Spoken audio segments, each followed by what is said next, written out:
Buenas chicos, ¿cómo andan? ¿Todo bien? Bueno, en la clase de hoy vamos a ver el tema patología biliar y pancreática. Bien, ya estamos llegando casi a la recta final de lo que es este curso final de cirugía. La clase de hoy es para mí una de las clases con los temas más importantes de cirugía, además de lo que es colon, hemorragias digestivas, hernias, ventraciones y patología biliar y pancreática son uno de los temas más tomables, más importantes en lo que es cirugía general.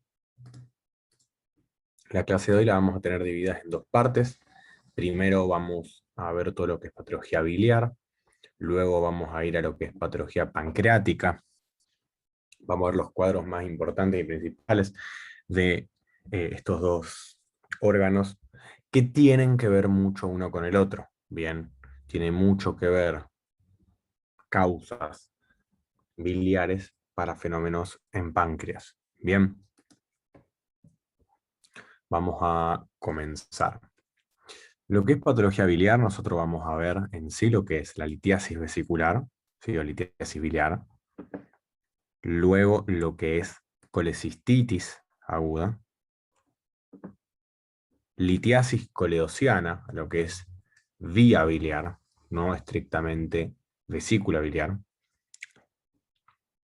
colangitis aguda, y luego lo que son los tumores de vía biliar, tumores tanto de vesícula, benignos y malignos, como también tumores de vía biliar, benignos y malignos.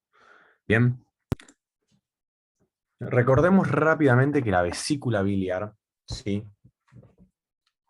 Es un órgano obviamente hueco, con forma de pera, que su objetivo es ser reservorio de la bilis producida en hígado. Bien, o sea, la bilis se produce en hígado, en los hepatocitos, por vía biliar intrahepática, por medio de los canalículos biliares, va haciéndose cada vez más grande esa vía y va llegando hasta lo que es conductos biliares hepáticos derechos e izquierdos, se unen, bien, y así luego llegan a lo que es, por medio del conducto cístico, hacia la vesícula biliar. La vesícula biliar en sí tiene paredes finas, tiene una organización de la pared similar al resto de los órganos huecos del abdomen, ¿sí? Con una mucosa, con una submucosa, con una muscular, con una adventicia o en este caso revestida por peritoneo. Bien. Y tiene una dimensión aproximada de 7 a 10 centímetros. Se habla que su longitud mayor tiene que ser igual a la longitud de polo superior a polo inferior del hígado, perdón, del riñón homolateral. Puede contener aproximadamente 350 mililitros de bilis. Bien, la bilis, recordemos que la gran mayoría está compuesta por agua, ¿sí? Y lo que no es agua, lo que es soluto, va a estar formado principalmente por sales biliares, o sea, derivados del colesterol, taurocolato, glicocolato, que son ácidos biliares, que se conjugan con sodio, con potasio, formando así sales biliares, fosfolípidos, colesterol y pigmentos, ¿sí? Como bilirrubina, biliverdina, son productos de la degradación de la hemoglobina y otras proteínas que tienen grupo hemo, bien como la mioglobina. El objetivo y la función de la vesícula biliar y de la bilis en sí es la absorción y la excreción. O sea, hay sustancias que se excretan por vía biliar porque son poco solubles en agua, son muy liposolubles, entonces una de las principales formas de excreción es por bilis, lo que son materiales grasos, fármacos grasos también se van a eliminar por bilis, porque no van a poder filtrarse por riñón, y a su vez va a haber sustancias que van a permitir la absorción de ciertas moléculas que a su vez son lipídicas, entonces va a tener este efecto de emulsión de grasas. Es el caso de la absorción de los ácidos grasos de cadena larga. Es el caso de las vitaminas liposolubles, o sea, el grupo ADEC, vitamina A, D, E y K. ¿Sí? Y a su vez tiene una función de neutralizar ese pH gástrico que viene desde el estómago, primera porción. En la segunda porción del duodeno se une acá con la vesícula biliar, es cambio de pH. Bien, el principal estímulo hormonal para secreción de la bilis es por medio de la colecistoquinina, que estimula la contracción de la vesícula.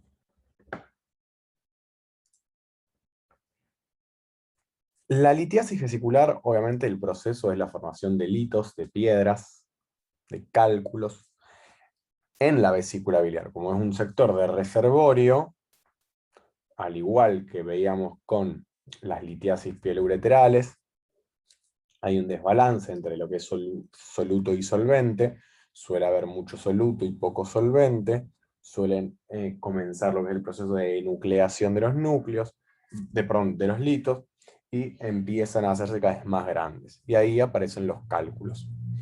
Lo que es litiasis vesicular, vamos, o sea, y también lo que es vía biliar, vamos a tener dos conceptos. Por un lado lo que es litiasis, por otro lado lo que es el barro biliar. El barro biliar es un precursor de los cálculos, bien, tanto de colesterol como pigmentarios. ¿Sí?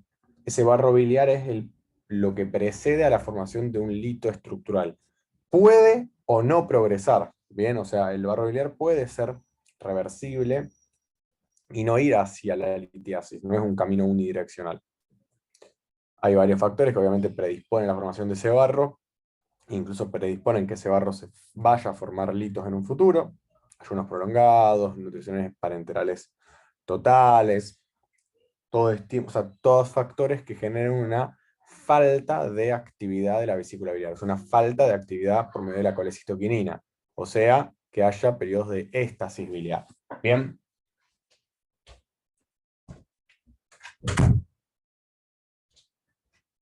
Ahora, cuando se forman los litos por lo general son de dos tipos. O son de colesterol o son pigmentarios. Bien. Y la gran mayoría, casi todos, son mixtos. Bien.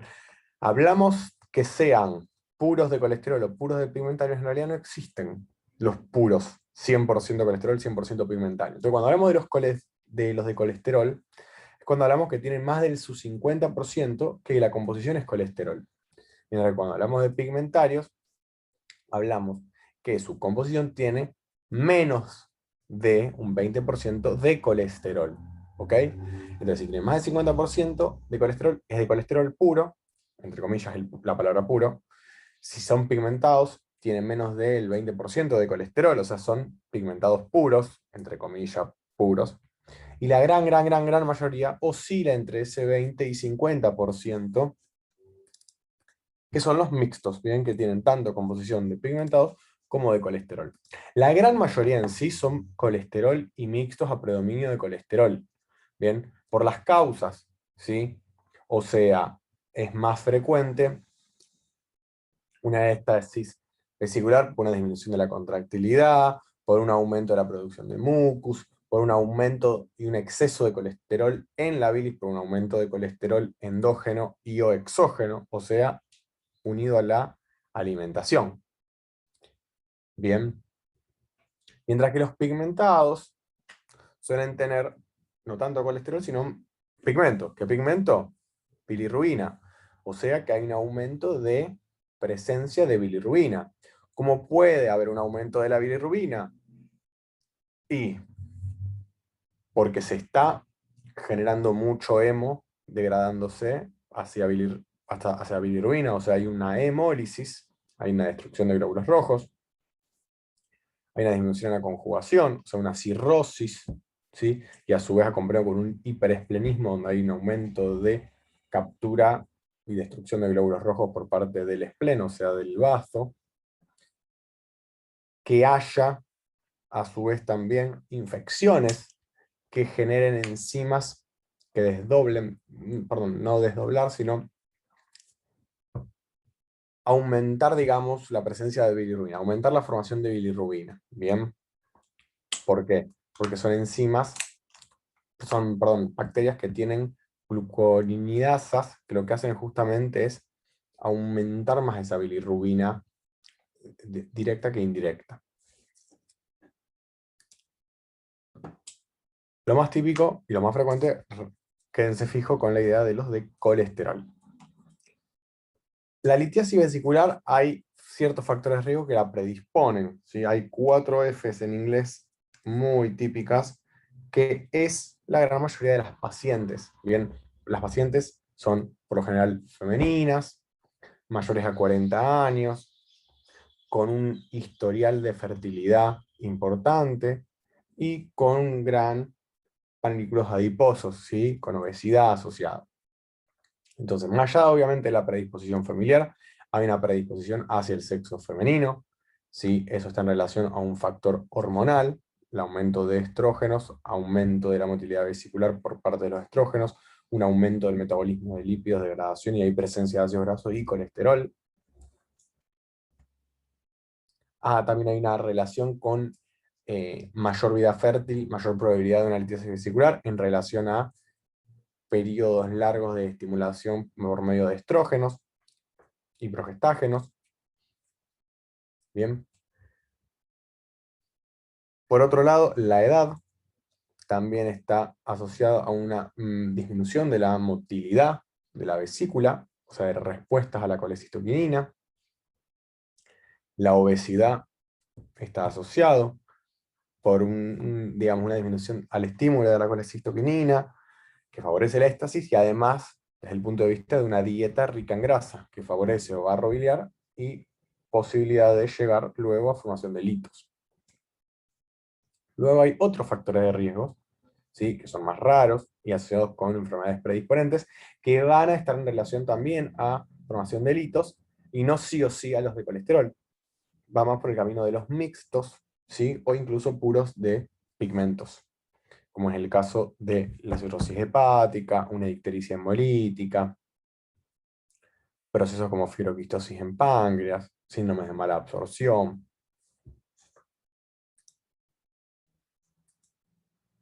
La litiasis vesicular, fíjense que la entidad, o sea, con presencia de piedras en vesícula, el 70% son asintomáticos, ¿bien? O sea, el 70% pueden no desarrollar síntomas. El síntoma más típico, obviamente, es el cólico biliar, que puede ir y progresar luego hacia una colecistitis aguda, por ejemplo, y hacia otras complicaciones de esa litiasis vesicular. Pero el 70% son asintomáticos. Un 30% van a ser sintomáticos, ¿bien? Van a tener los cuadros de cólicos biliares, ese dolor abdominal, el hipocondrio derecho, que irradia en el hemicinturón hacia la espalda, obviamente por el lado derecho, que puede estar asociado con náuseas, con vómitos, que aumenta luego de la ingesta de comidas copiosas, que es un dolor de tipo cólico, ¿bien? Que tuvo antecedentes de esos dolores, o sea, tuvo dolores similares previos, cuadros similares previos, no es uno único, es raro.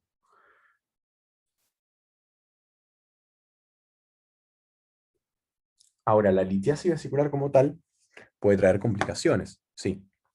Puede producir una colecitis aguda litiásica, o sea, la inflamación de la vesícula biliar, de característica aguda, secundario a la presencia de un litos. Puede generar fístulas biliobiliar o biliodigestivas, o sea, fístulas, un camino de conexión nuevo entre lo que es vesícula biliar con conducto cístico o colédoco, o directamente bilio con digestivo, o sea, la vesícula con colon, con intestino. Puede generar un ilio biliar, que es un ilio paralítico secundario a la presencia de un lito en vía biliar. Puede producir litiasis coledociana, o sea, producir litos, piedras en colédoco, ¿sí? Que esta fisiopatología va a producir una litiasis coledociana secundaria, no primaria, o sea, la migración de un lito de vesícula hacia colédoco. Y también predispone las litiasis vesiculares a la presencia de cáncer de vesícula. Como les comentaba antes, el 70% son asintomáticos, mientras que el 30%, perdón, la litiasis vesicular, sí, el 70% son asintomáticos, mientras que el 30% son sintomáticos. Esa sintomatología, lo más típico es el cólico biliar, ¿sí? Dolor de tipo cólico, brusco, en epigastrio y en hipocondrio derecho, que irradian en mi cinturón hacia el espacio interescapular o el dorso lumbar derecho, que está asociado con náuseas, vómito, que es pospandreal a comidas copiosas. Bien. También otro cuadro es la dispepsia biliar, ¿sí? Una digestión lenta, con una distensión postpandreal importante, que puede acompañarse con dolor de cabeza, con flatulencias, con alteraciones en el hábito evacuatorio, ¿sí? Y más que todo, con determinadas comidas grasas.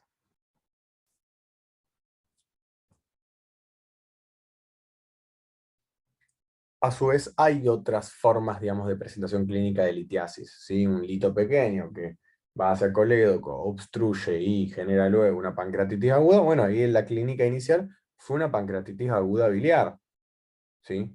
O en el caso de una colecitis aguda, ¿sí? Esa es la clínica primaria. Pero por lo general, los primeros episodios se van a manifestar la gran mayoría de las veces como cólico biliar y sino como una dispepsia biliar, ¿sí? Pero más raramente luego ya una complicación como clínica primaria es colecitis agudas o pancreatitis agudas biliares. El examen físico es súper importante en lo que es abdomen y acá no es la excepción, ¿bien? Vamos a encontrar obviamente un abdomen en el caso de un cólico biliar,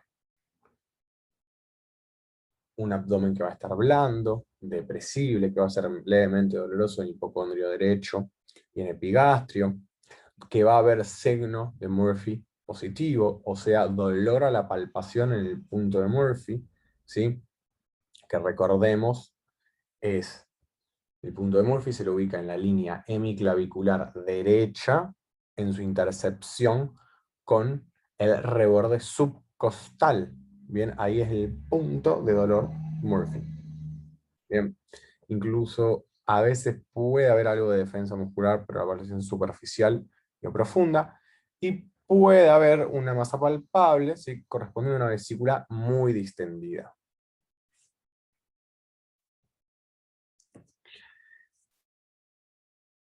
Ante un paciente con un cólico biliar, uno va a tratar de identificar si es o no es esto un cólico biliar, si hay un proceso litiásico vesicular o no. Para eso se puede solicitar un laboratorio de rutina para descartar otras patologías, para ver valores y a ver causas de esa litiasis vesicular, ¿sí? Como puede ser una hipertrigliceridemia, una hipercolesterolemia, ver cómo están datos de coagulograma, por ejemplo. O sea, se va a pedir un laboratorio base, ¿sí? A ver también si no hay valores alterados en lo que es hígado, y podemos estar hablando de capaz de una litiasis intrahepática o extrahepática, si estamos viendo capaz de un proceso hepático y nada que ver con la litiasis vesicular. Por otro lado, se podría pedir una radiografía de abdomen, no nos va a informar mucho, ¿sí? Los cálculos, algunos se pueden ver, pero la gran mayoría son de colesterol y no se ven en la RX. Se podría ver algunas complicaciones importantes, como un neumocolecisto o como una fístula bilientérica, pero raro también, o sea, son cuadros más raros, no es en todos. Lo que sí está indicado conjunto al laboratorio, como método de imagen, es una ecografía abdominal. Bien, y uno habla de ecografía abdominal, pero en realidad, cuando uno habla de ecografía abdominal, uno lo que busca es una ecografía hepatobiliopancreática, que es lo mejor que se ve en ecografía. Fíjense que tiene una sensibilidad del 95 y una especificidad del 97 para lo que son litos biliares. Lo que se va a observar es un cálculo que va a ser una imagen bien ecogénica, o sea, bien blanca a la ecografía, que va a tener una sombra acústica posterior, o sea, detrás de esa bolita blanca va a haber toda una columna negra, porque no deja que pase el ultrasonido, ¿sí? Sino que rebota por ser característica del hito. Se va a tener a evaluar si ese cálculo es móvil en la vesícula o está impactado. Bien, si está impactado tiene mayor probabilidad de hacer una colecistitis aguda. Si está móvil, menos. Ahora, si está móvil y tiene un diámetro menor de lo que es vía biliar, tiene posibilidad de migrar. Si tiene posibilidad de migrar, puede hacer una litiasis coledociana del colédoco posterior, puede hacer una colangitis, puede hacer una pancreatitis aguda.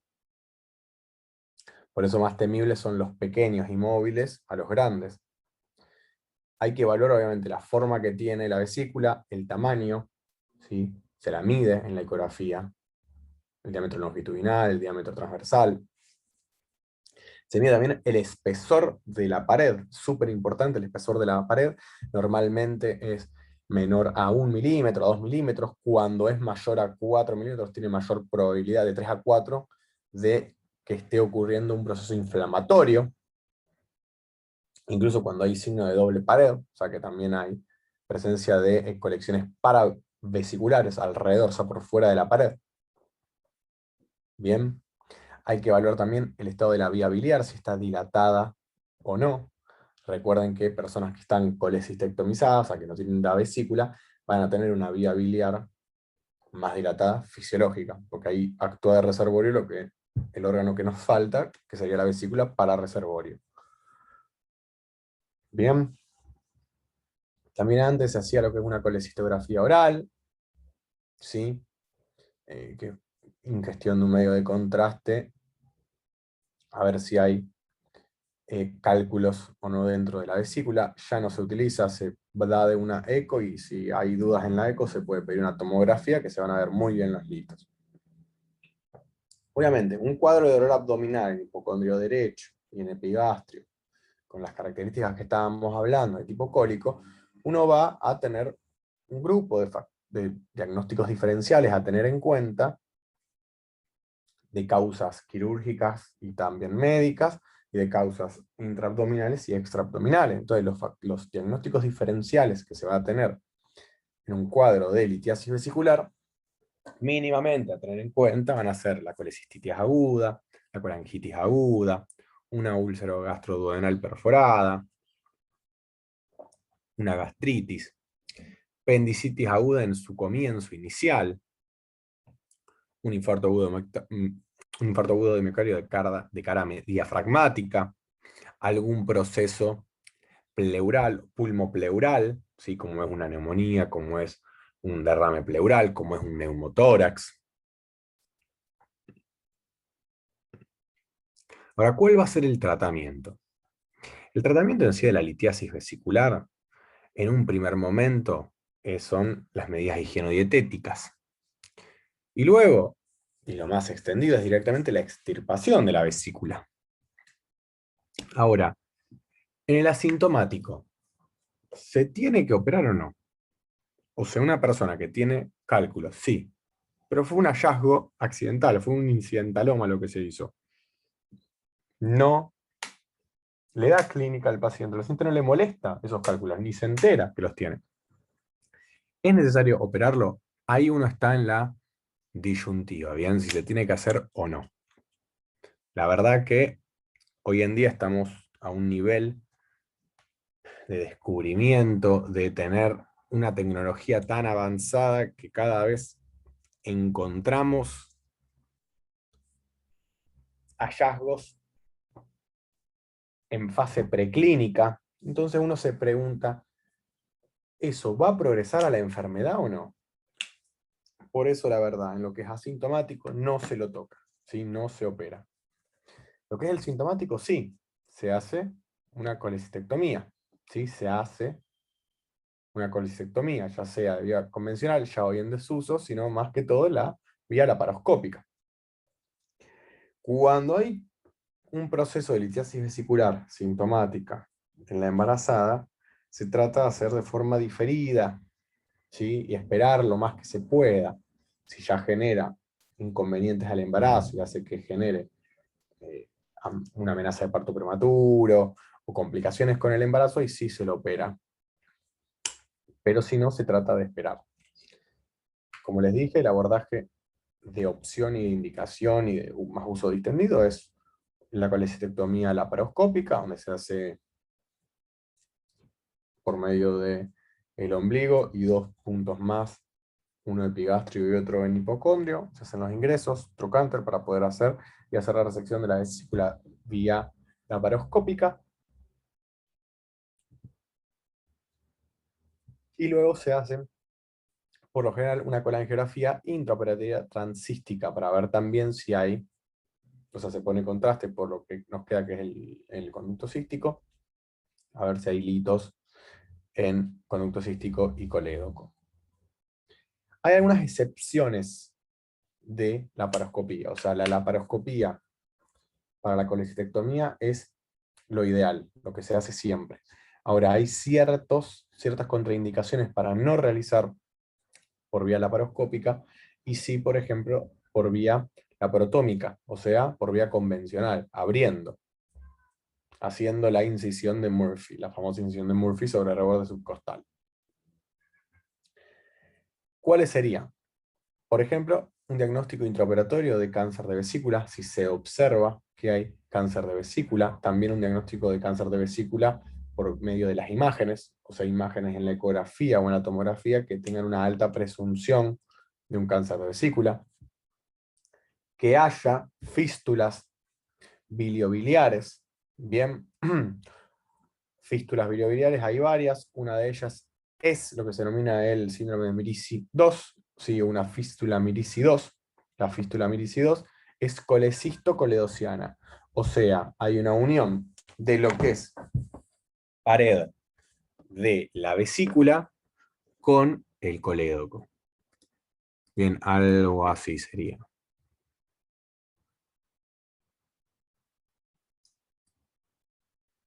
Por ejemplo, tengo acá la vesícula, y el colédoco viene acá, apoya ahí, y acá se hace un trayecto entre ambos. Entonces ahí tengo la fístula. Miricidos, colecisto, coledociana. Bien, esas serían las contraindicaciones para hacer un abordaje vía laparoscópica. Ahora, un manejo médico puede ser, obviamente, medidas higienodietéticas, el no consumo de grasas, en el caso de que sean por hemólisis, factores que disminuyan esa hemólisis. Y en el caso de las asociadas a colesterol, la utilización del ácido ursodesoxicólico, bien que inhibe una enzima que aumenta la degradación del colesterol. Por otro lado, se puede utilizar la litroticia extracorpórea, parecido a lo que se hace con los cálculos renales o pielouretrales, pero para los muy, muy, muy pequeños, bien hasta 20 milímetros.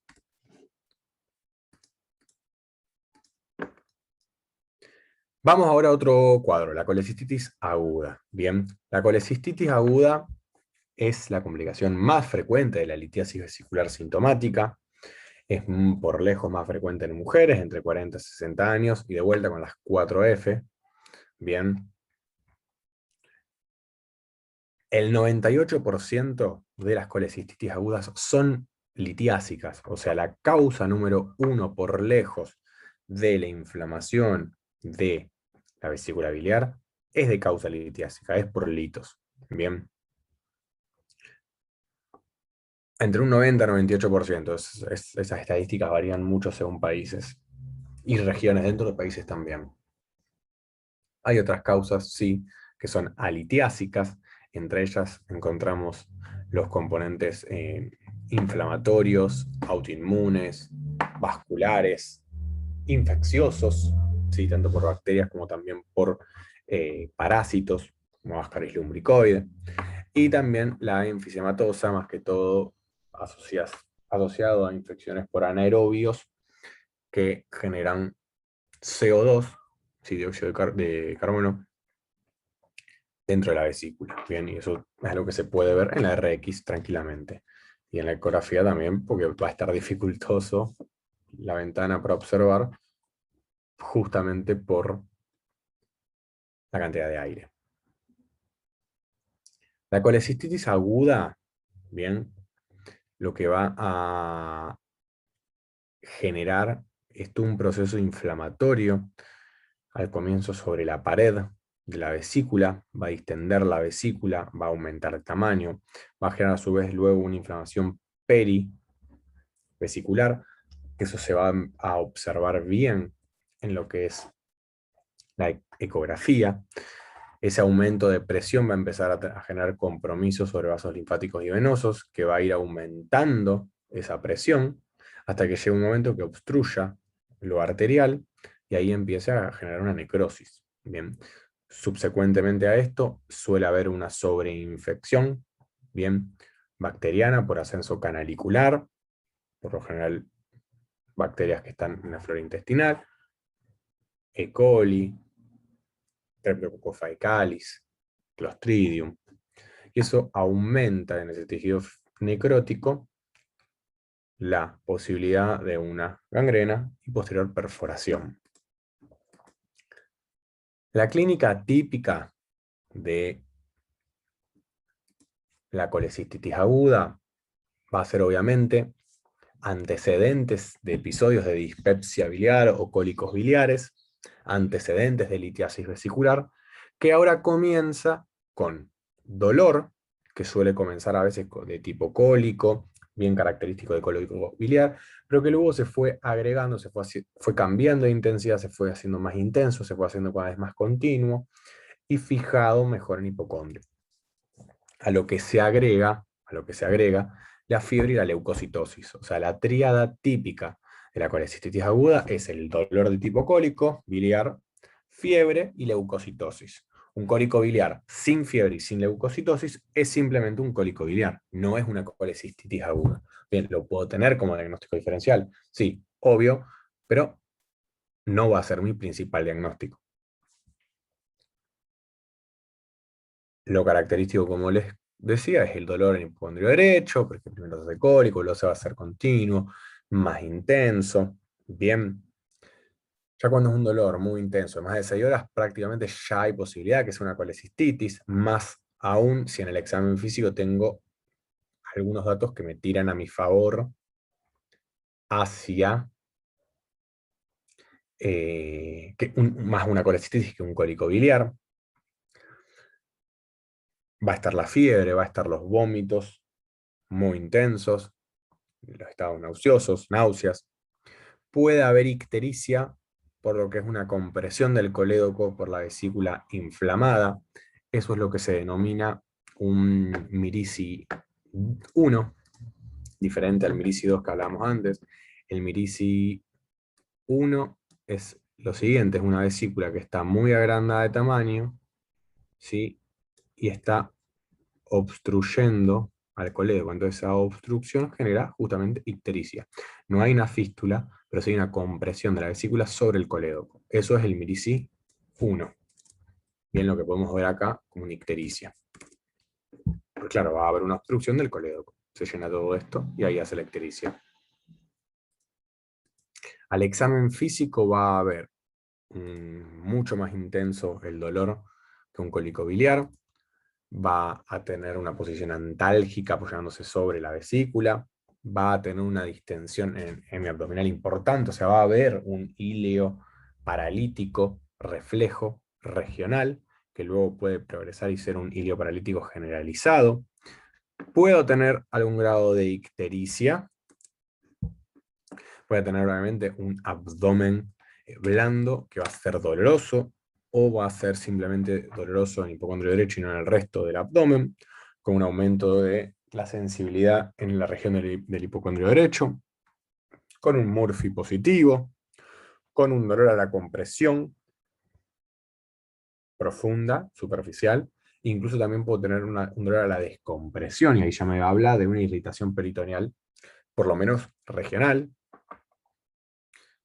Voy a poder palpar la vesícula, ¿sí? Si está distendida y dolorosa, y puedo tener, como les dije, más o menos signos de irritación peritoneal, ¿sí? Justamente, si hay alguna complicación, como alguna perforación, más aún. O simplemente la misma inflamación perivesicular que está empezando a tocar no solo la pleura el peritoneo visceral, sino también el parietal.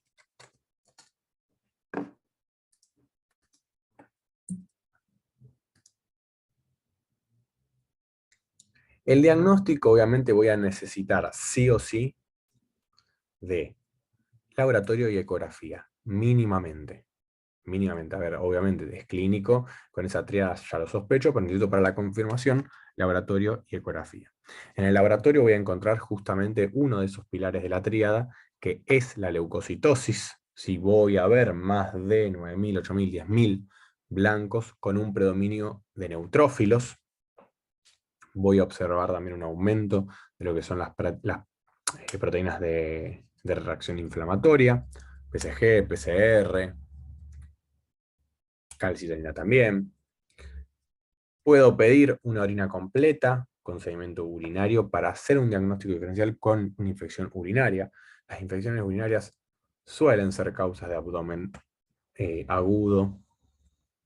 Siempre hay que tenerlas y pensarlas y descartarlas. Voy a ver, obviamente, un aumento de bilirrubina total y directa, más cuando haya algún grado de ictericia. Puedo ver un aumento de transaminasas. Voy a ver un aumento de fosfatasa alcalina y las otras de coléstasis. Recordemos las enzimas de coléstasis, o sea, enzimas que se liberan en el epitelio biliar, en el canalículo biliar, tanto intra, extrahepático, como también en la vesícula, como también en el colédoco, son estas 5: fosfatasa alcalina, gamma-glutamil transaminasa o transpeptidasa, y 5-nucleotidasa. Esas son las 3 puntuales de canalículo biliar. Además, puedo tener un aumento de la amilasa elevada. La amilasa se eleva por cualquier cosa, por un proceso de glándulas salivales, por un proceso hepático, por un proceso biliar. Por eso la amilasa no la relacionan tanto directamente con la pancreatitis. La que más se eleva en pancreatitis es la lipasa, no la amilasa. Bien, también la amilasa se eleva en la pancreatitis, pero la amilasa también se eleva en una cetoacidosis diabética, por ejemplo. Entonces, para ir separando estos cuadros, bien pancreatitis por un lado y biliar por otro, la lipasa es la que me va a hacer más específica a pancreatitis, bien, que también es la más cara, la que tarda más el laboratorio, que no todos los laboratorios te la hacen. En lo que es, también vamos a pedir un estado de ácido base y un ionograma. Obviamente para evaluar si un paciente que estuvo vomitando puede haber tenido vómitos con una alcalosis hipopotasémica, si hay un cuadro diarreico asociado, que no tendría por qué haberlo. Puede haber también una alteración ahí del ionograma. La RX, poco valor, así que si tienen una ecografía, hagan directamente la ecografía, que es el estudio de elección inicial, donde ahí voy a ver características de una vesícula que está inflamada. Primero, el grosor de la pared. Como dijimos antes, lo normal, menor a 1 a 2 milímetros. Mayor a 3, hay un aumento del grosor parietal. Punto. También lo que pueden ver es un halo perivesicular, ¿sí? Lo que se habla de un doble halo. O sea, donde vamos a ver una región hipoanecoica entre dos líneas bien ecogénicas, que es justamente la inflamación interna y externa perivesicular. Si eso se lo ve desde otro punto de vista, o sea, desde otra ventana, es lo que sería el signo de escarapela. Bien, porque no lo vemos de forma transversal, sino, perdón, no lo vemos de forma longitudinal, sino transversal en la ecografía. También vamos a ver un aumento del diámetro transverso, o sea, vamos a ver un mayor a 4, 5 centímetros, en longitud mayor a 9 o a 10 centímetros, o sea, una vesícula que está aumentada de tamaño, está distendida. También podemos observar allí litos, podemos ver los cálculos, ¿sí? Ya sean únicos o múltiples, de gran tamaño, de poco tamaño. Por lo general se van a ver bien hiperecogénicos, ¿sí? Con esa sombra acústica posterior, que lo característico es que estén sobre cuello, sobre bacinete, y que no se movilicen con los cambios posturales. O sea, que sean litos impactados. Si tengo litos impactados, mayor probabilidad de una colecistitis aguda. Si son móviles, menos. Voy a poder tener lo que es el signo de Murphy ecográfico, que es simplemente apoyar el transductor sobre lo que es el signo de Murphy y que el paciente tenga dolor. Y también se pueden haber ya como complicaciones colecciones paravesiculares, ¿sí? O sea, que haya algún derrame, que haya alguna perforación y tenga colecciones, ¿sí? Como quistes, como abscesos, en lo que es la región perivesicular. Si la ecografía no me deja clara, tiene un grosor de 2,5, el halo no se ve, hay litos pero no se ven muy bien dónde están, no se ven que estén impactados, el signo de Murphy es un gris, ahí puedo solicitar una tomografía, ¿ok? Pero por lo general, la gran mayoría de las veces, con la clínica, con el laboratorio y con la ecografía, estoy más que sobrado para el diagnóstico de colecistitis aguda. Bien. Obviamente, tengo que tener mis diagnósticos diferenciales, que van a ser prácticamente una pancreatitis aguda como número 1, una colangitis, una úlcera gastroduodenal perforada, un cólico renal, ¿por qué no? Y tenemos que tener en cuenta cuáles son las posibles complicaciones de una colecistitis aguda. Caso de la colecistitis aguda es una complicación de un brosolitiásico la gran mayoría de las veces.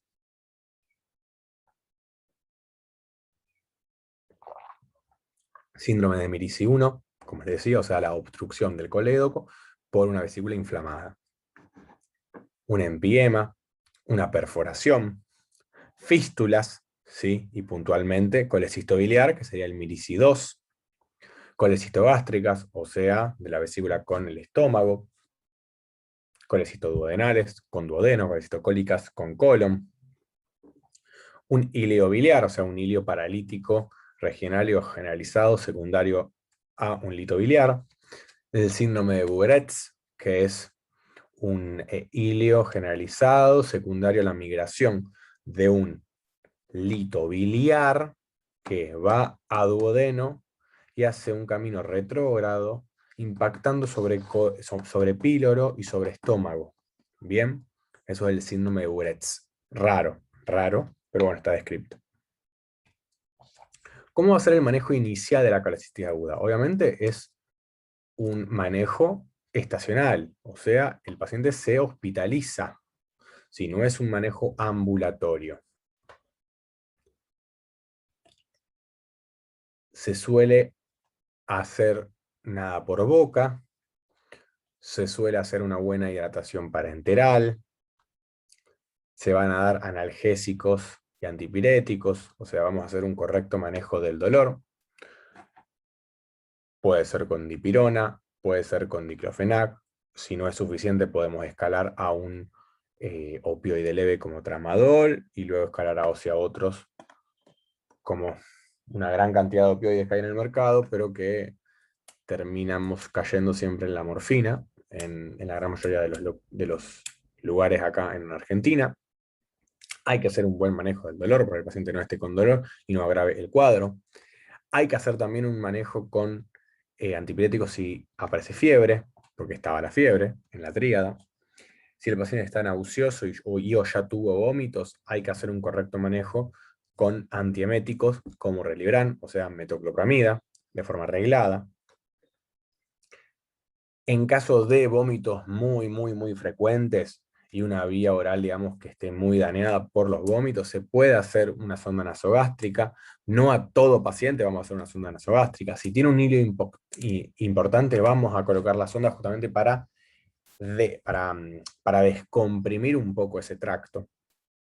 Y obviamente, acá sí está indicado el uso de antibióticos del momento inicial, ¿ok?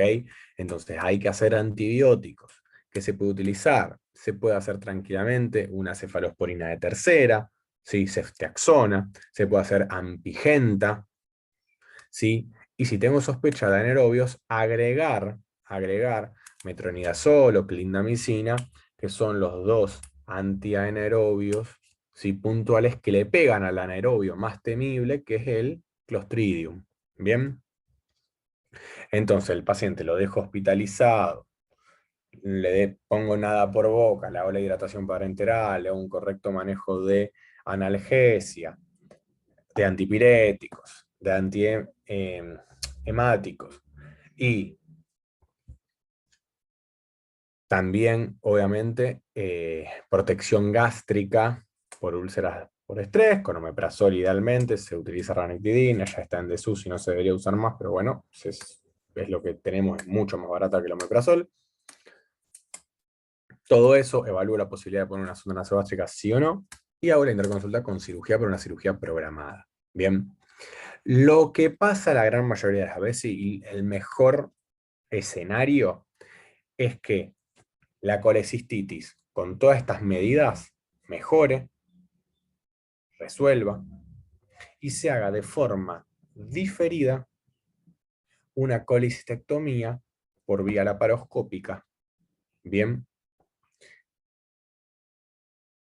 En las primeras 72 horas, ¿sí? O sea, no que sea una colecistectomía de urgencia, que pasen 2, 3, 4 días y ahí hacer la colecistectomía luego de esta colecistitis aguda. ¿Ok?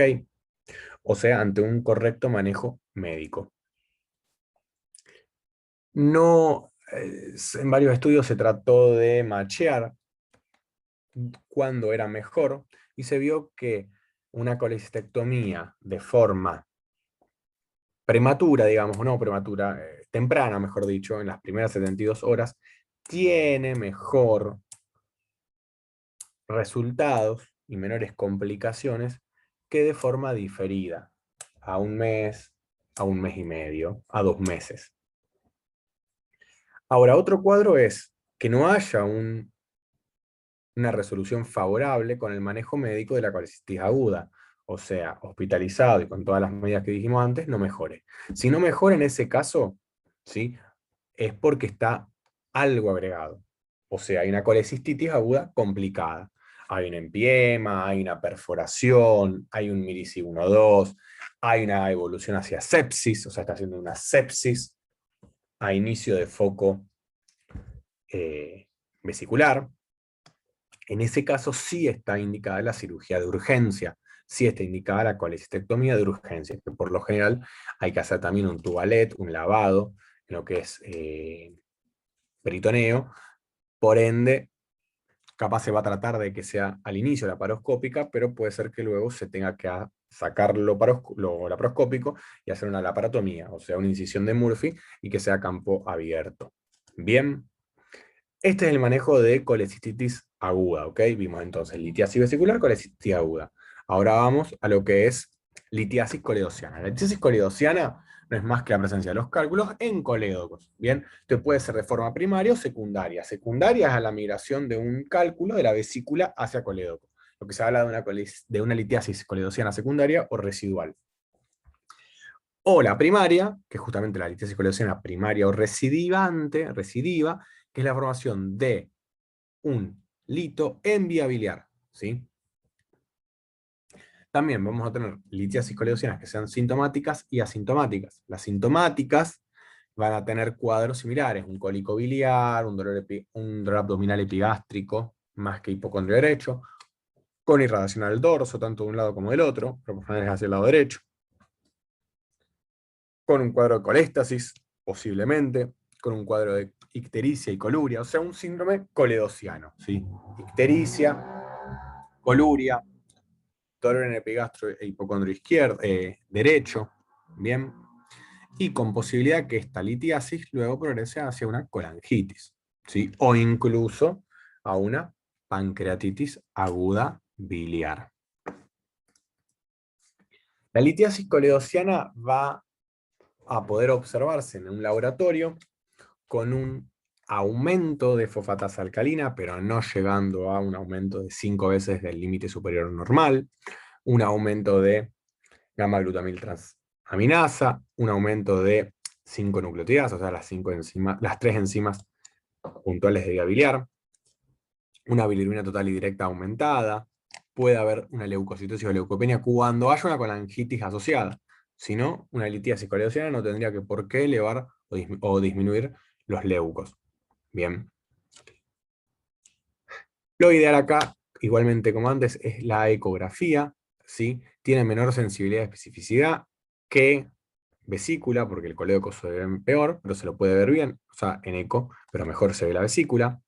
Lo que vamos a observar obviamente es una vesícula litiásica, algún cálculo impactado en colédoco, un colédoco dilatado. Ahora, puede ser que no vea nada de esto, que la verdad sea una ecografía donde se vio muy feo y no se llegó a resultados claros. En ese caso, va a estar indicada una colangiografía con contraste. Bien, que puede ser endoscópica, que puede ser percutánea, que puede ser intraoperatoria. ¿Sí? Lo que se habla de una RCP, ¿sí? Una colangiopancreatada retrógrada, endoscópica. También lo que se puede pedir, si es que se lo tiene al alcance, que es el gold estándar en litiasis coledociana, es una colangioresonancia, ¿sí? No requiere contraste, ahí se disminuye un montón las complicaciones que tiene el contraste de una colangiografía, o sea, de una RCP, de una endoscopía retrógrada pancreato biliar. Bien, pero bueno, esto sería lo que tenemos, una eco, que no suele ser tan linda la eco como en la litiasis vesicular, y luego caemos a lo que es una RCP, ¿sí? O una colangioresonancia.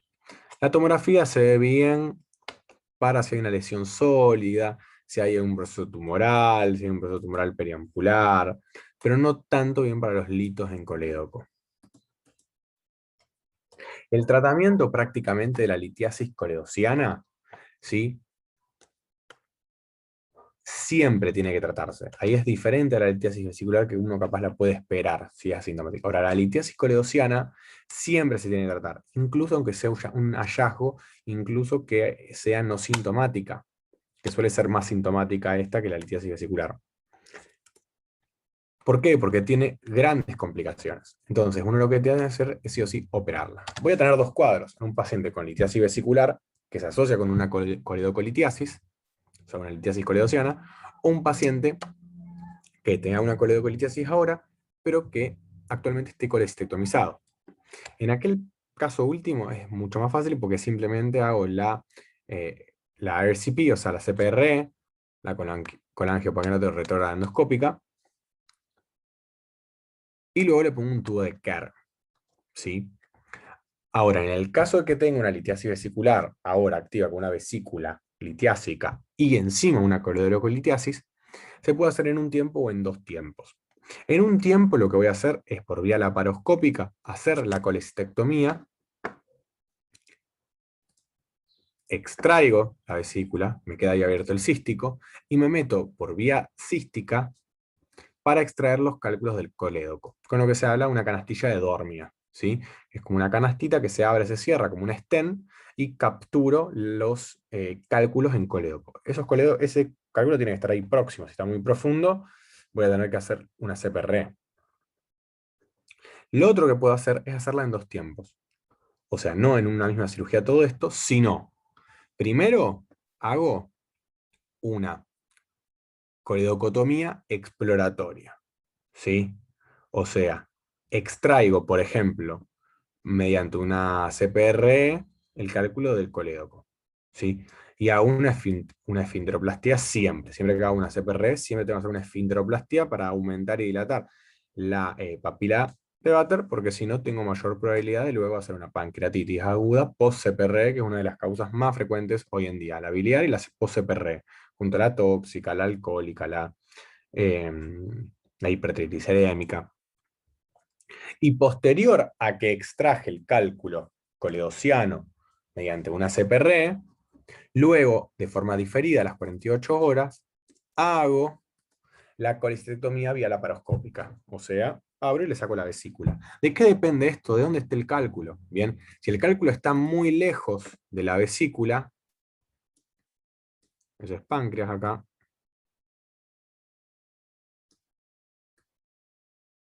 si el cálculo lo tengo acá en colédoco, hago todo en un tiempo. Si lo tengo acá, no voy a llegar con la canastilla de Dormia por acá. Entonces, voy a primero hacer una CPR, me lo extraigo por acá, y luego hago la colecistectomía. Bien. Colangitis aguda, infección, inflamación de la vía biliar. ¿Ok? Principal mecanismo es por un aumento de la presión coledociana, asociado a una litiasis coledociana. Fíjense, lo más frecuente es una litiasis coledociana que me genere luego una colangitis, o sea, una coledocolitiasis que haga una colangitis aguda. ¿Hay otras causas? Sí, hay otras causas. También hay causas infecciosas, hay estenosis benignas o malignas que predisponen ese éstasis y esa inflamación. Hay procedimientos invasivos, como tener un tubo de Kerr, como haber hecho una CPR, como haber hecho una CPR sin una papilotomía, bien, drenajes, todo eso me predisponen. Ahora, esta colangitis va a tener un cuadro similar, va a haber un dolor abdominal, hipocondrio derecho, en epigastrio, sí, que comienza como tipo cólico, luego se va haciendo continuo, náuseas, vómitos, muy parecido a lo que estábamos viendo.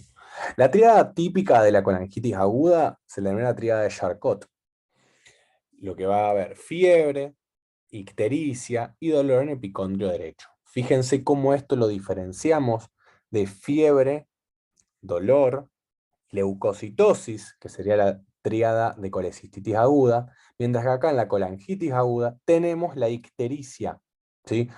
Usted me dice, bueno, pero ¿puedo tener una colecistitis aguda con un síndrome de Mirici 1 y confundir eso con una colangitis aguda? Sí, completamente, por eso vamos a la imagen. ¿Bien? Entonces, de la clínica, la presencia de una ictericia ya me está hablando de algo en colédoco. Por eso el Mirici 1 tiene ictericia, porque me habla de colédoco. Por eso la colangitis aguda tiene ictericia, porque me habla de colédoco. Bien, cuando es solo de vesícula el proceso, no tengo por qué tener ictericia si el colédoco está permeable y drenando. Ahora, la tríada de Charcot en una fase avanzada se puede transformar en la pentada de Reynolds, que es esta misma tríada de Charcot agregándole depresión del sistema nervioso central y shock, o sea, un estado de SIRS, de un síndrome inflamatorio de respuesta sistémica. Bien, síndrome inflamatorio de respuesta sistémica. El manejo de la colangitis aguda es totalmente médico, ¿ok? Y va a tener una buena resolución con el manejo médico. Debería.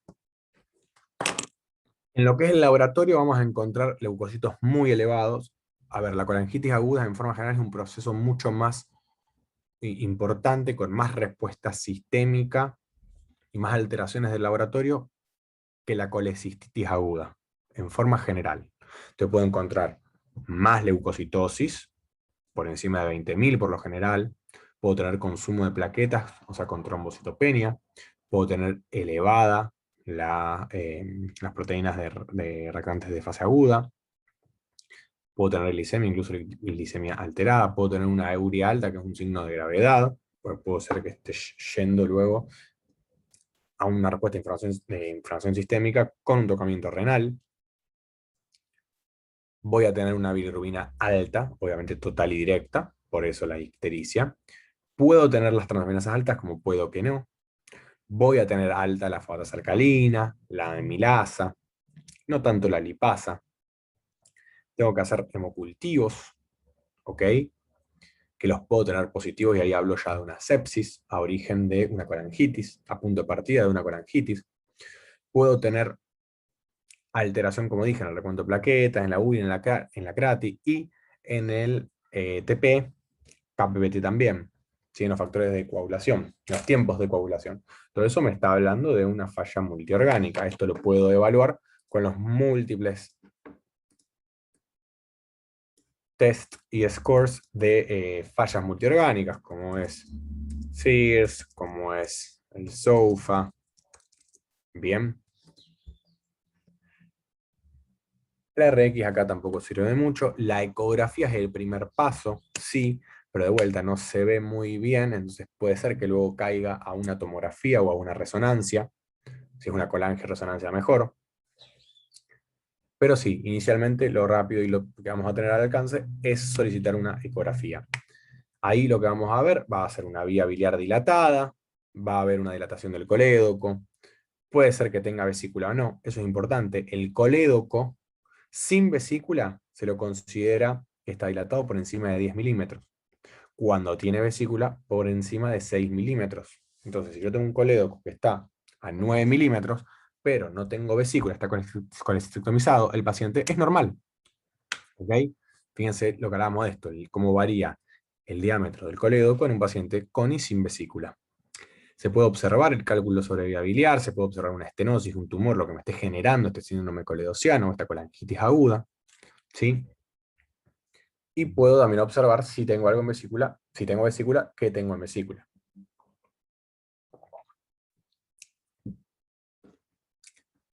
Acá por lo general el manejo también, de manejo médico inicial, con lo mismo que estábamos viendo antes, una dieta serum, una hidratación parenteral, antibióticos por vena, antipiréticos y analgesia, antieméticos. Antibiótico acá podemos hacer una ampicillin-bactam, podemos hacer una piperacina-tazobactam, podemos hacer una fluoroquinolona como ciprofloxacina más un antianaerobio, o metro o clinda. Hay que hacer un control estricto de diuresis, hay que seguir a este paciente a ver si no se va enchotando y se va poniendo séptico. Obviamente la interconsulta con cirugía, pero lo voy a cirugía.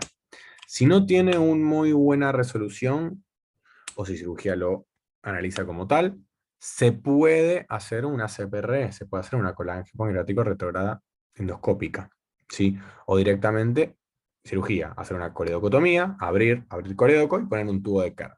El tubo de Kerr es un tubo, digamos, en T. Entonces yo tengo el colédoco acá, yo voy a abrir, voy a hacer ahí la coledocotomía y voy a poner el tubo de Kerr. El tubo de Kerr es como una T. Entonces va a permitir que el flujo siga, y esto va a ser un drenaje percutáneo. Te va a tener una bolsita recolectora. Yo después saco el tubo de Kerr, esto colapsa y cierra. Antes también hablé, el mismo tubo de Kerr que estaba hablando antes, es el tubo de Kerr este de acá. Vamos con los tumores benignos de vesícula. Tumores benignos de vesícula, estamos hablando prácticamente de pólipos, la gran mayoría. Los pólipos pueden ser únicos y a veces pueden ser múltiples, ¿sí? Generando cuadros de verdaderas papilomatosis vesiculares. Bien, por lo general son adenomas, o sea, son totalmente benignos. Algunos de ellos pueden ser lesiones, ser indicadores de lesión preneoplásica con progreso hacia cáncer de vesícula. La etiología de los pólipos está muy asociada con litiasis vesicular. No es raro ver una vesícula que tiene litos y que además tiene pólipos, ¿sí? La gran mayoría de esos pólipos son asintomáticos. Cuando son sintomáticos, prácticamente la sintomatología viene por una litiasis asociada a esos pólipos y no en sí por el pólipo.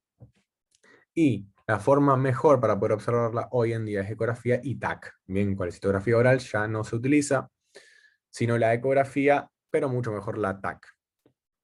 El tratamiento va a depender de ese pólipo del tamaño. Por lo general, la gran mayoría de las guías hablan que si es un adenoma menor a 5 milímetros, se hace una observación, un control periódico y punto, y mayores de 5 milímetros se hace una colecistectomía. ¿Qué ocurre en la gran mayoría de los casos? No vamos a tratar un adenoma, sino que vamos a tratar a una mujer obesa, de tantos años, con varias exposición a estrógenos, que tiene además de ese adenoma seguramente litos, ¿ok? Entonces, además de esos litos, va a estar el adenoma. Por ende, que se termina haciendo una colecistectomía y listo. Bien, eso es lo que ocurre en la gran mayoría. Ahora, si está solo el adenoma, sí se baja, uno seguía en el tratamiento bajo este límite, digamos, de los 5 milímetros. Vamos a ver los tumores malignos de vesícula. Muy asociado a litiasis vesicular, o sea, ¿hay un aumento de cáncer de vesícula por litiasis vesicular? Sí. ¿Cuándo más es probable? Cuando hay cálculos mayores a 3 centímetros. ¿Sí? Cuando hay cálculos mayores a 3 centímetros, hay mayor posibilidad de desarrollar un cáncer en esa vesícula a los litos menores a 1 centímetro. También, ¿qué predisponen? Adenomas que sean mayores a 15 milímetros, pólipos que sean mayores a 10 milímetros, colecistitis crónica, o sea, un cuadro de una colecistitis crónica, y la vesícula de porcelana, que es un término propio de la ecografía de vesícula, que es donde se ve una vesícula que tiene paredes aumentadas y calcificadas a todo su alrededor. Viene de una calcificación en las paredes de la vesícula. Eso, ahí es cuando hablamos de una vesícula en porcelana. La vesícula en porcelana tiene un altísimo riesgo de progresión de cáncer. Bien, es una contraindicación, por ejemplo, para la laparoscopía, y es una indicación directa para la resección total de la vesícula por vía laparotómica, o sea, hacer una colecistectomía laparotómica. El 95% de los cánceres de vesícula son adenocarcinomas, ¿sí? O sea, los grandes tumores de tubo digestivo, adenocarcinoma, con sus diferentes variantes. Y la gran mayoría se ubican en el fondo de la vesícula, otros en cuerpo y la minoría en cuello. Obviamente acá el cuadro son asintomáticos de por sí, los cuadros sintomáticos porque se ve asociado, digamos, a una obstrucción por el adenoma de gran tamaño, por las litiasis, por el cálculo de gran tamaño. De vuelta, o sea, la clínica viene por algo subyacente y capaz que es causa de ese cáncer. Pero bueno, la clínica que estábamos viendo hasta ahora, un dolor continuo en el hipocondrio derecho, ictericia, puede haber por tocamiento y hacer un milici 1, náuseas y vómitos, puede hacer una colecitis aguda, ¿bien? Y más a largo plazo va a ir generando pérdida de peso, anorexia, fiebre, la masa palpable, o sea, signos de una impregnación sistémica. Con la ecografía se pueden ver bien, o sea, lo que son los patrones sugestivos, se puede ver la masa intravesicular o infiltrando la pared, se va a ver el engrosamiento de la pared, se puede ver las calcificaciones parietales. Con el ecodoppler se va a ver un aumento, un flujo anormal, si es que se tiene ecodoppler. Se puede hacer una PAF ya por ecografía, o sea, una punción aspiración con aguja fina, sino directo una tomografía o una biopsia. Por lo general es que se llegue con la ecografía, se hace una tomo, la tomo con la eco, te cierra todo, se hace la cirugía y se hace una biopsia intraoperatoria.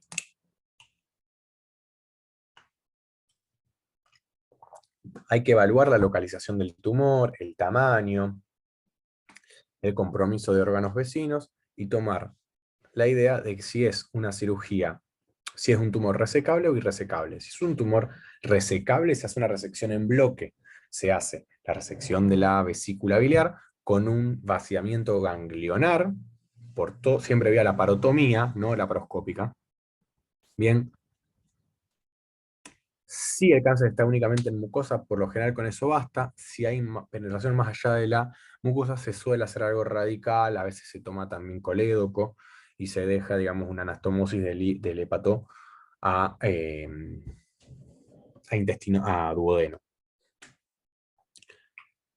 En el caso que sea un tumor irresecable, no se hace cirugía, sino únicamente se hace es una anastomosis biliodigestiva, CNI de Rux se habla, que es para que pueda seguir fluyendo la bilis, ¿sí? Y que no quede obstruido.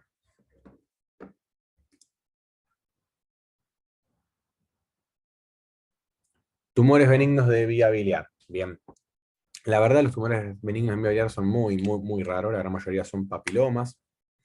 También tienen cuadros sintomáticos y asintomáticos. Los sintomáticos son ictericias, que por lo general son intermitentes. Pueden desarrollar una colangitis, como la vimos antes. Y el diagnóstico es prácticamente con una ecografía, con un TAC o con una CPRE, donde se puede tomar biopsia. La principal complicación, al igual que la coledocolitiasis, es una pancreatitis aguda, ¿ok? Y el tratamiento es directamente la resección quirúrgica de ese sector afectado. Y luego hacer la anastomosis biliodigestiva. O sea, se reseca ese segmento del colédoco y se hace la anastomosis.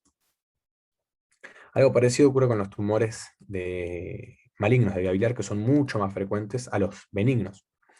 La gran mayoría son adenocarcinomas. Los dividimos en 3 sitios diferentes de la vía biliar. Hablamos de los tumores del tercio superior, o tumores proximales, o los famosos tumores de Klatskin, que son los más frecuentes por lejos. Son los que se ubican en la confluencia del conducto hepático derecho e izquierdo y el hepático común. Luego tenemos, en orden de frecuencia, los del tercio medio, que se ubican del colédoco a lo que es casi la llegada a 1 centímetro de la ampolla de Vater, de la papila de Vater. ¿Sí? Incluye todo el conducto cístico, este segmento, y son los segundos más frecuentes. Y luego tenemos el tercio distal, que son los que están en el colédoco distal, prácticamente todo lo que está a 1 centímetro del diámetro de la ampolla de váter. Acá a estos, los de tercio distal, entran dentro de la clasificación, perdón, tienen que estar mayor a 1 centímetro de la ampolla de váter, porque si están a menos de 1 centímetro de la ampolla de váter, ya no hablamos más de tumores de tercio distal, sino que hablamos de tumores periampulares, que ahora los vamos a ver, y lo vemos con páncreas, hoy lo vamos a ver con páncreas, y los periampulares suelen ser menores a 1 centímetro, y se confunde ahí lo que es tejido pancreático, lo que es tejido de vía biliar, lo que es duodeno, lo que es propia ampolla de váter. Bien, estos tumores, la gran mayoría suelen ser esclerosantes, ¿sí? Y generando obstrucción. Prácticamente siempre tenemos que tener la sospecha de un tumor maligno de vía biliar cuando tenemos dolor en el abdomen superior, ictericia, fiebre y una fala elevada. ¿Ok? Siempre acá tenemos que tener, o sea, lo que acabo de decir, es un síndrome coledociano, y tenemos que tener en mente una colangitis, una coledoclititis, y por qué no también un tumor de vía biliar. Y tenemos que descartar eso porque es peor de los diagnósticos. En el examen físico me va a diferir un poco si es de tercio proximal y de tercio medio y distal. El tercio proximal nunca vamos a poder palpar la vesícula, ¿ok? ¿Por qué? Y porque la obstrucción está por encima, entonces la bilis no está llegando. Ahí tuvo una colestasis intrahepática, pero no extrahepática. ¿Me explico? Entonces la vesícula va a estar vacía, colapsada, mientras que en el tercio medio y distal, como la obstrucción por el tumor está distal a lo que es la unión del cístico con el colédoco, siempre va a estar llena de bilis la vesícula. Entonces va a ser palpable, va a ser dolorosa, va a estar distendida, voy a tener más dolor en hipocondrio derecho, voy a tener un Murphy positivo. En el laboratorio voy a tener una elevación de la fosfato alcalina, de la gamma glutamil, amilasa, bilirrubina total y directa. Y la ecografía va a ser ideal porque voy a poder observar bien la masa tumoral. Bien, de vuelta, si no la llego a ver bien con la masa tumoral, puedo pedir una CPR, puedo pedir una eco. Bien, perdón, una tomo. Si le combino la eco, método Doppler, perfecto, voy a poder observar bien y valorar el flujo. Y el tumor, voy a valorar si es resecable o irresecable en relación al compromiso que tenga en la vía biliar, el compromiso que tenga en los órganos adyacentes, el compromiso ganglionar, y ahí voy a evaluar si puedo hacer la resección del tumor y luego hacer la anastomosis con la I de Rux, y si no, si es un tumor irresecable, no voy a poder hacer la resección del tumor, sino que abro y simplemente coloco la anastomosis para poder hacer que siga fluyendo la bilis. Bien, y que no, el paciente no esté ictérico, que no esté con el cuadro, o sea, sintomático con el síndrome coledociano. ¿Ok? Vamos ahora con lo que es patología pancreática. Bien, bánquenme un segundito. Voy a poner en pausa esto. Un segundo y ya vengo. Bien.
Bueno, acá estoy de vuelta. Yo lo puse en pausa, así, no sé si en realidad no hubo nada de tiempo de espera entre la transición de que puse en pausa y saqué la pausa recién. Y si no, estamos bueno, hubo 5 minutos ahí donde la pantalla estaba quieta y no pasaba absolutamente nada. Pero bueno, ahora el video sigue, ¿bien? Patología pancreática. ¿Qué vamos a ver? Ya les dije, pancreatitis aguda, tumores de páncreas.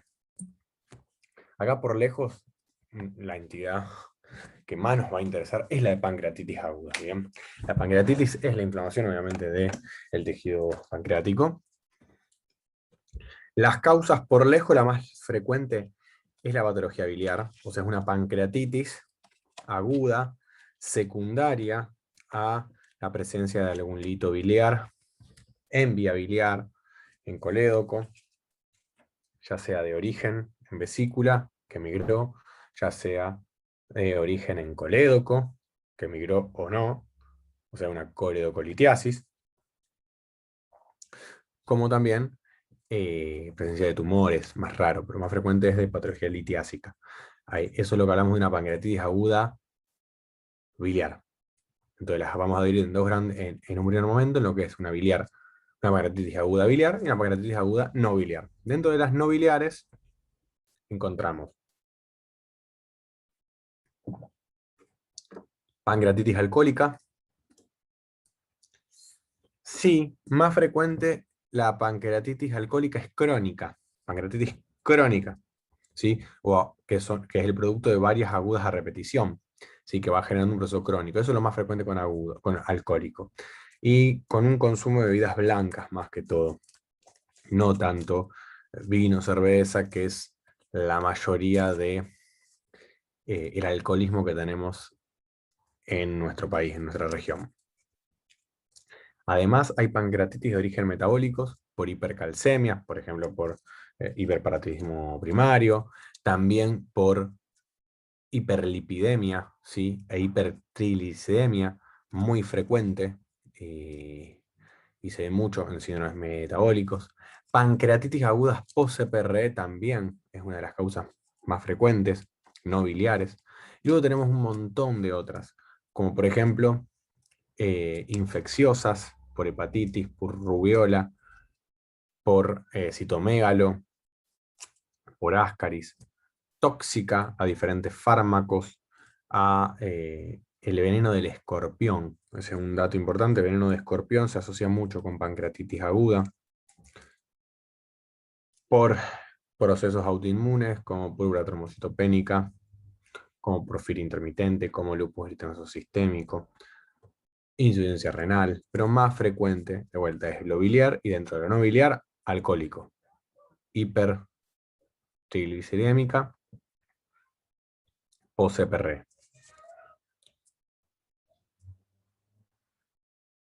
Va a haber diferentes formas de clasificar las pancreatitis, ¿bien? Con criterios morfológicos en la tomografía, en la ecografía, por la resonancia, pero en sí, la clasificación de Atlanta actualmente habla de una pancreatitis leve, moderada y severa. Es prácticamente un análisis de la vieja clasificación de Atlanta que habla de que hay dos tipos de pancreatitis. Una pancreatitis leve, que es la pancreatitis intersticial edematosa aguda, PIEA, que hoy en día se habla más de pancreatitis edematosa y punto. Y una pancreatitis que va a tener un camino más tortuoso, más complejo y con peor pronóstico, que es la pancreatitis necrotizante aguda, o simplemente pancreatitis necrotizante, que es más grave, sí, que representa el 20% de todas las pancreatitis, el 80% es la edematosa. Hablando de índices de mortalidad, aproximadamente la edematosa, o sea, la leve, tiene una mortalidad de 1%, con un buen manejo médico, mientras que la pancreatitis necrotizante aguda tiene una mortalidad que va del 20 al 35%. ¿Sí? Tanto en la aguda como en la necrotizante vamos a ver dos tiempos. Va a haber una pancreatitis temprana y una pancreatitis tardía. Donde ahí lo importante de la pancreatitis es prever las complicaciones. Que esas complicaciones van a ser diferentes cuando sean tempranas y cuando sean tardías. Las complicaciones tempranas son a nivel sistémico, ¿sí? Reacción inflamatoria sistémica, formación de un tercer espacio, el paciente chocado, insuficiencia renal, insuficiencia respiratoria. Mientras que las complicaciones tardías son complicaciones locales, ¿sí? Necrosis del parénquima, formación de pseudoquistes, de quistes, de abscesos, ¿ok? La evolución, ¿sí? Primero va a estar esta fase temprana, donde va a tener una gran repercusión a nivel sistémico, y luego va a tener esta fase tardía. La fase tardía va a producirse por generación de colecciones peripancreáticas, intrapancreáticas también, formación de pseudoquistes, colecciones en tejido postnecrótico, incluso una necrosis organizada generada, que es lo que se habla de un whale off. La clínica de la pancreatitis es bien particular. Es un dolor abdominal que es bastante sordo, inespecífico, que es constante, que no está muy bien caracterizado, que es de un comienzo brusco, que se ubica en epigastrio, que irradia para ambos hipocondrios, que puede irradiar también al dorso, tanto del lado derecho, del lado izquierdo, hacia la espalda. De eso va a depender también la porción que esté comprometida. Cuando es más cabeza suele ir a la derecha, cuando es más cola suele ir a la izquierda. Que se ve agravado con la ingesta de sólidos y de líquidos, que está asociado con náuseas y vómitos, con anorexia, puede haber ictericia y fiebre asociada. Y va a tener algunos signos que son muy característicos, que suelen ser más avanzados en el desarrollo del cuadro, y que no suelen estar siempre presentes, que es, por ejemplo, el signos de equimosis periumbilical, que es signo de Cullen, equimosis en flanco derecho e izquierdo, que es el signo de Gray-Turner. Bien, a su vez suele haber una distensión epigástrica y suele haber un ileo paralítico reflejo, regional o generalizado, que es lo que vamos a ver con esos ruidos hidroaéreos aumentados, perdón, disminuidos o incluso abolidos. A todo esto se le agrega este cuadro clínico que puede haber complicaciones sistémicas, puede haber un síndrome de hipertensión sistémica.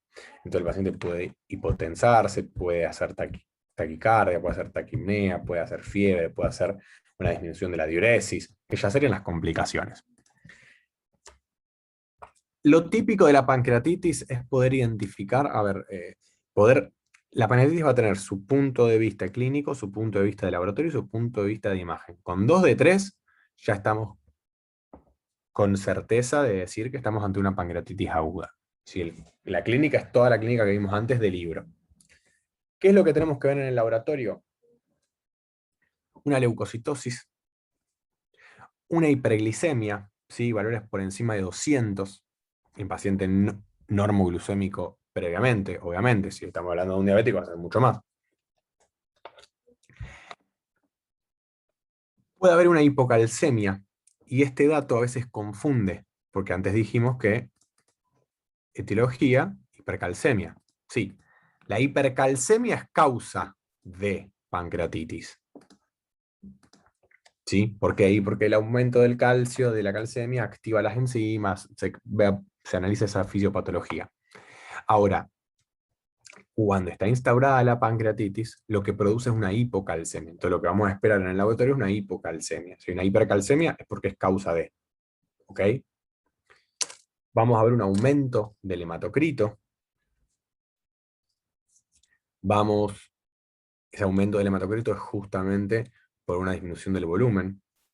Vamos a ver la amilasa, que suele estar 3 veces aumentada a su límite normal superior.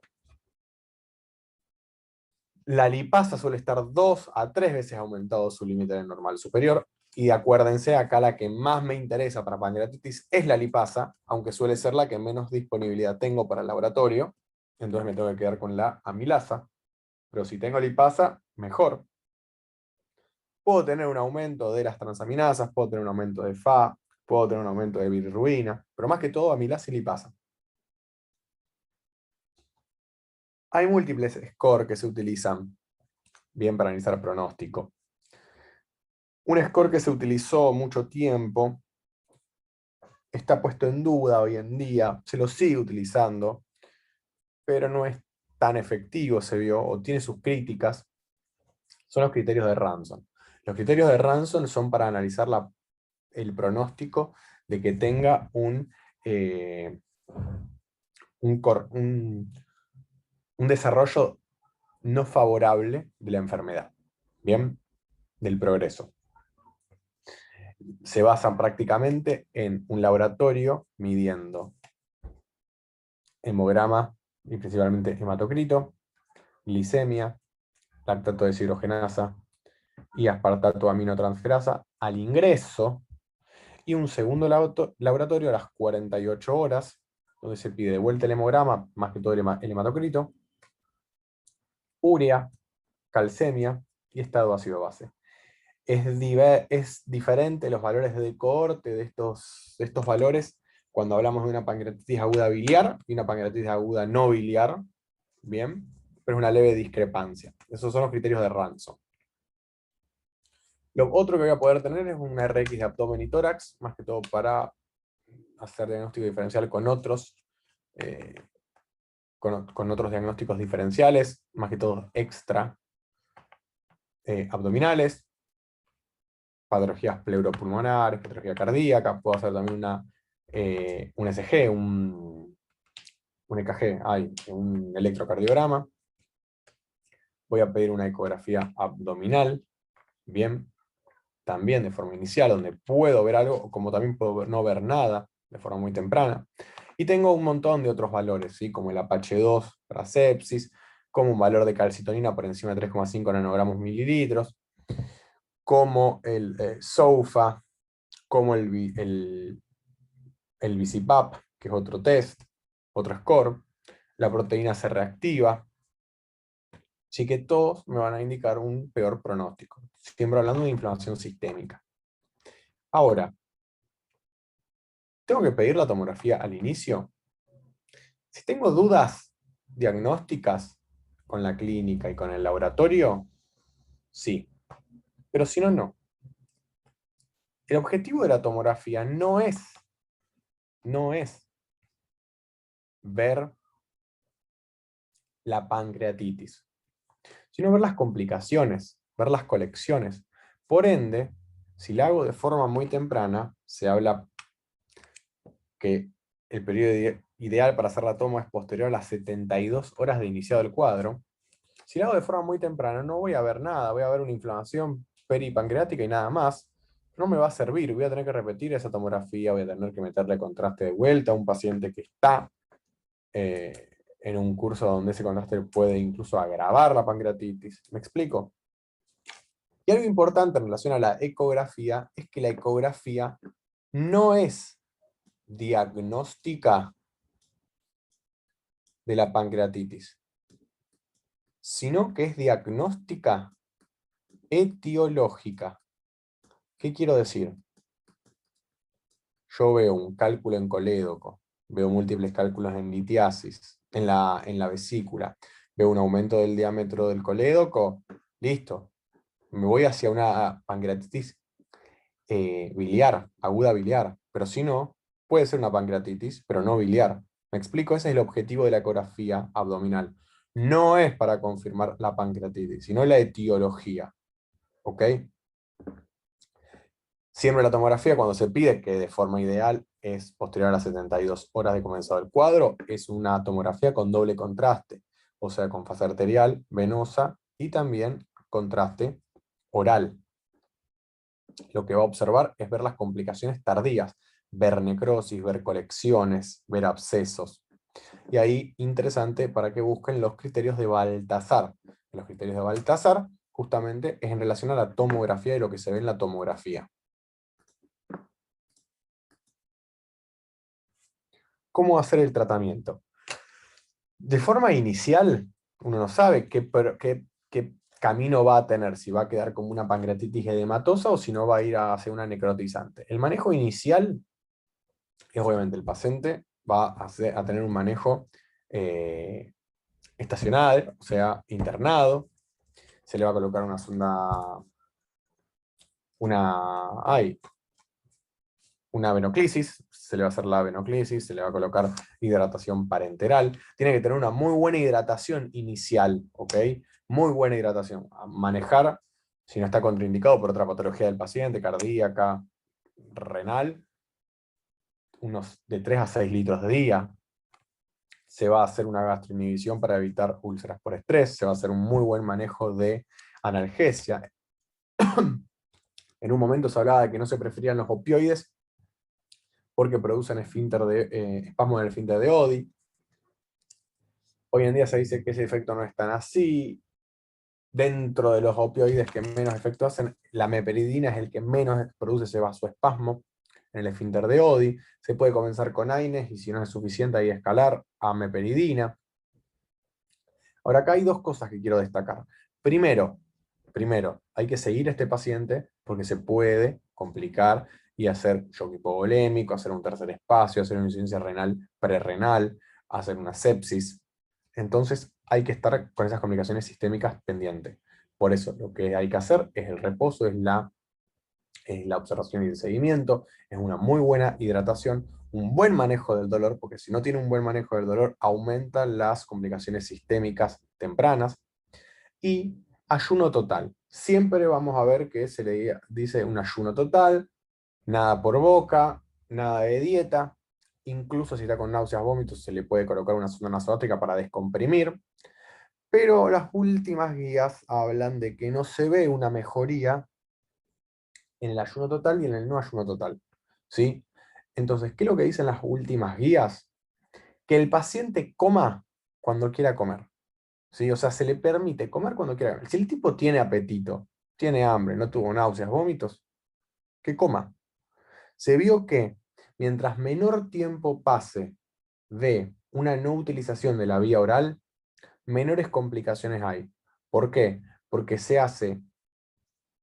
hay menos, digamos, falta de actividad del tracto intestinal, entonces hace una menor, perdón, o sea, la falta de utilización de la vía oral hace un aumento del crecimiento de la flora bacteriana con un aumento de probabilidad de translocación de flora bacteriana hacia páncreas, hacia un tejido necrótico y aumentando las complicaciones posteriores, tardías, locales, hacia una pancreatitis necrotizante. ¿Me explico? Entonces, si el paciente no está vomitando, tiene náuseas, obviamente no, ayuno total, sonda nasogástrica para descomprimir, metoclopramida arreglada.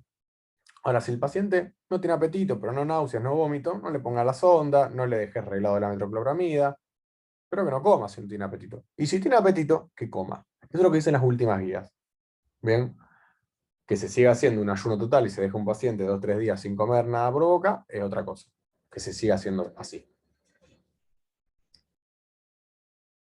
Hay que estar atento a los factores, a cuando va hacia una pancreatitis necrotizante que genere colecciones, que genere abscesos, que lo vea en la tomografía posterior a las 72 horas, ahí capaz tenga que hacer algún drenaje percutáneo, una endoscopía, para resecar eso. Bien. Vamos ahora con los tumores de cabeza de páncreas. Los tumores de la cabeza de páncreas, vamos a ver lo que se desarrollan alrededor de los 2 centímetros de la papila de Vater. Bien, estos van a ser, prácticamente acá vamos a encontrar lo que son los ampulomas. Bien, vamos a encontrar por un lado el carcinoma de ampolla de Vater, propiamente dicho, ¿sí? Que es muy raro, que suele producirse posterior a traumatismo de la papila, posterior a cálculos, al barro. Luego tenemos el carcinoma de cabeza de páncreas propiamente dicho, que se asocia con tabaquismo, con un aumento del índice de masa corporal, con una dieta rica en grasas, con químicos industriales. Es el más frecuente de todos los ampulomas y tiene un muy mal pronóstico. Luego tenemos el colangiocarcinoma, ¿sí? O carcinoma de la vía biliar distal, del tercio distal, el mismo que estábamos viendo antes de tercio distal, ¿sí? Que se asocia con mucha más frecuencia a lo que son infecciones crónicas, a éstasis biliares, más frecuente en hombres, ¿sí? El 90% son adenocarcinomas. Y luego, más raro, es el carcinoma de duodeno, ¿sí? Es un adenocarcinoma de duodeno, más asociado con una predisposición fuerte genética para poliposis adenomatosa familiar, para un síndrome de Gardner, para enfermedad de Crohn, para enfermedad celíaca, que genera este adenocarcinoma en lo que es la región alrededor de la papila de Vater. La clínica, bien, son tumores totalmente silentes que crecen, crecen, crecen y en un momento generan una obstrucción. Generan obstrucción, coluria, prurito y una hipoacolia, incluso acolia. Hay pérdida de peso, hay dolor abdominal, más que todo en epigastrio y en hipocondrio derecho, náuseas, vómitos.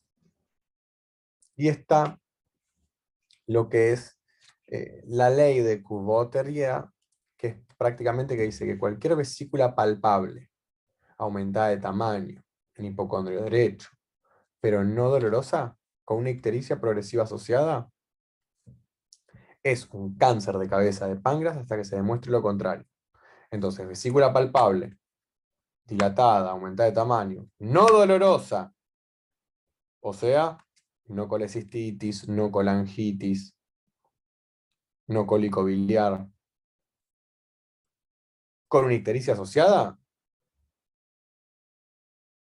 que tampoco sería un síndrome colidoceano, estamos ante un cáncer de cabeza de páncreas hasta que se descarte. Viene a ser el signo de Brad-Pick o el signo de Courbeau-Terrier, que se basa en la ley de Courbeau-Terrier. ¿Qué puedo encontrar en el laboratorio? Anemia, obviamente por proceso crónico, una anemia normo-normo, o sea, de enfermedades crónicas. Un patrón de coléstasis a predominio directo. Puedo ver sangre oculta en materia fecal y puedo tener un CA19-9 positivo. La ecografía va a poder observar una dilatación de la vía intrahepática y extrahepática. Puedo observar la lesión. Idealmente es la tomografía para poder hacer estadificación también. El tratamiento prácticamente se basa si es un tumor potencialmente resecable, si es un paciente que tiene un tumor irresecable, o si estamos ante un paciente borderline. El paciente reseclable se va a hacer una resección de duodeno y páncreas, ¿sí? Mientras no haya una invasión vascular, no haya metástasis a distancia. Si algo regional a ganglionar se puede y se extirpa también. Cuando tengo una invasión vascular, pero sin metástasis a distancia, es ese borderline, que dependiendo del paciente puedo intentar hacer la resección y veo luego cómo va. Y en los pacientes irresecables, que por general tienen metástasis, tienen ascitis, tienen carcinomatosis peritoneal, prácticamente no hay mucho para hacer. La cirugía en el paciente resecable es la operación de Whipple, que es una duodenopancreatectomía cefálica, ¿sí? O sea, se reseca cabeza de páncreas, duodeno, vesícula y colédoco. Se deja luego una anastomosis hepático-yeyunal, ¿sí? Con una I de Rux, como la que veíamos antes, y punto. Luego tenemos otros tumores de lo que es páncreas. Tenemos los tumores de cuerpo y de cola, ¿sí? Que por lo general son en epigastrio y en hipocondrio izquierdo. El dolor irradia hacia dorso, que hay una ictericia asociada a veces, ¿sí? Y puede haber metástasis tempranas. Acá ideal es la tomografía, ¿sí? Y posterior citología percutánea para toma de muestras. La tomografía suele ser suficiente porque los tumores de cuerpo y de cola son súper graves, avanzan rápido, en cuestión de meses consumen al paciente, lo adelgazan, lo consumen, ¿bien? Y el paciente muere. Son tumores muy mal pronóstico, casi nunca llegan a la cirugía, no se hace la cirugía, no hay mejoría haciendo cirugía o no cirugía.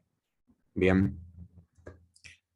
Y luego tenemos los neuroendocrinos que nada, son muy raros y tienen como cuadros muy, muy particulares, que son los que liberan insulina en demás y hacen hipoglicemia. Un diagnóstico diferencial de hipoglicemia es justamente un tumor liberador de insulina en las células alfa de páncreas. Hay tumores, perdón, en las células beta de páncreas. Hay tumores productores de glucagón en las células alfa, tumores productores de colecitoquinina. Son muy raros, muy raros. ¿Sí? Quédense más con los tumores de cabeza y los de cuerpo y cola. Bien, chicos, todo esto de patología de páncreas, o sea, pancreatitis aguda, todas sus causas, su etiología, el desarrollo, el manejo, muy interesante, y tumores de páncreas. Bien, todo esto sería lo más importante, patología biliar y pancreática. Vamos a continuar con las clases de Ciru. Ya saben, cualquier duda, consulta, me pueden mandar un mail a la secretaría, ya me lo reenvían y yo se los contesto. Bien, nos estamos viendo en las próximas clases. Sigan metiéndole al estudio. Nos vemos.